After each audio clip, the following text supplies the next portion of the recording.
Chapter 10 of the virtue of justice as practiced by Most Holy Mary.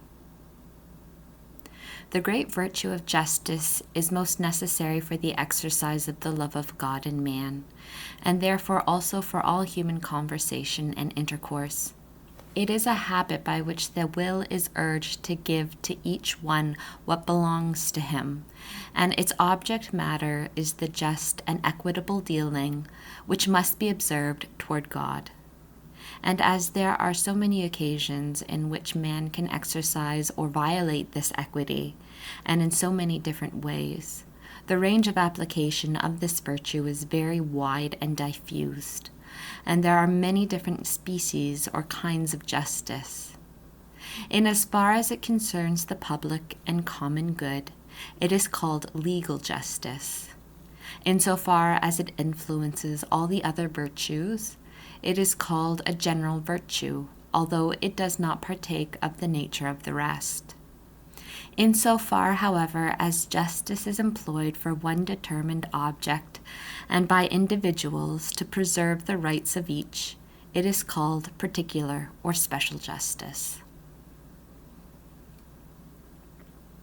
This virtue in all its parts or kinds, the Empress of Heaven exercised toward all creatures in an eminent degree, for she alone knew by her greater enlightenment all its obligations and comprehended them perfectly. Although this virtue does not directly have anything to do with the natural passions, as is the case with fortitude and temperance, yet in many instances, precisely on account of the failure to moderate and regulate the passions, justice toward the neighbor is set aside. This happens with those who, out of disorderly covetousness or lust, usurp what does not belong to them. But, as in the Most Holy Mary, there were no disorderly passions, nor any ignorance of proper measure to be maintained according to justice.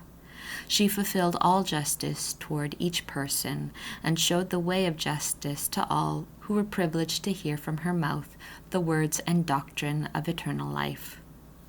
As far as legal justice is concerned, she not only observed it to the letter by obeying the common laws, as she did in the purification and other prescriptions of the old law, although on account of being the queen and free from sin, she was exempt from them. But no one except her most holy Son ever advanced so much as she the public and common good of mortals.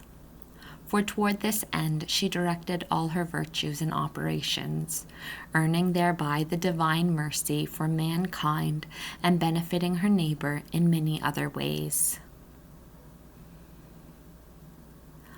Also, the distributive and commutative justice belonged to Most Holy Mary in a heroic degree. Distributive justice regulates the distribution of the common goods to individual persons.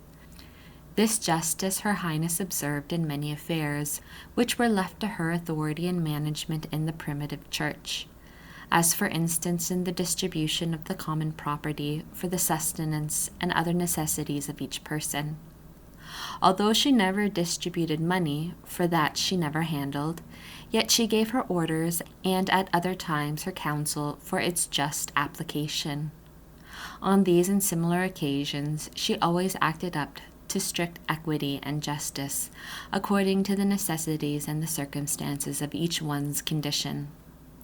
The same she also observed in the distribution of offices and ministerial dignities among the apostles and the first children of the church, in their meetings and assemblies. All these things this most wise teacher ordered and arranged with perfect equity. For besides her ordinary knowledge and insight into the dispositions of each of her subjects, she made use of prayer and of the divine enlightenment. On this account, the apostles and others whom she governed had recourse to her for direction and counsel, and whatever was done under her direction was disposed of in perfect equity and without expectation of persons. Commutative justice procures reciprocal equality in that which is given and received by individuals, as for instance observing the rule to offer gift for gift, etc., or value for value.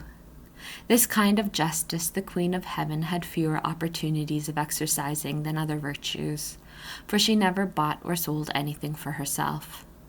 If it was necessary to buy or commute any article, it was done by the patriarch Saint Joseph while he lived, and afterwards by Saint John the Evangelist or some of the apostles. The Master of Sanctity, who came to destroy and eradicate avarice, the root of all evil, wished to remove from himself and from his most holy Mother all those negotiations and transactions in which the fire of human covetousness is enkindled and preserved. Therefore his providence ordained that neither his own hand nor that of his purest mother should be soiled by the transactions of human commerce in buying and selling, even if only of things necessary for the preservation of human life. However, the Queen did not omit to teach men this virtue of commutative justice, directing in the way of perfect justice all those who, in the apostolate and primitive church, were engaged in such affairs.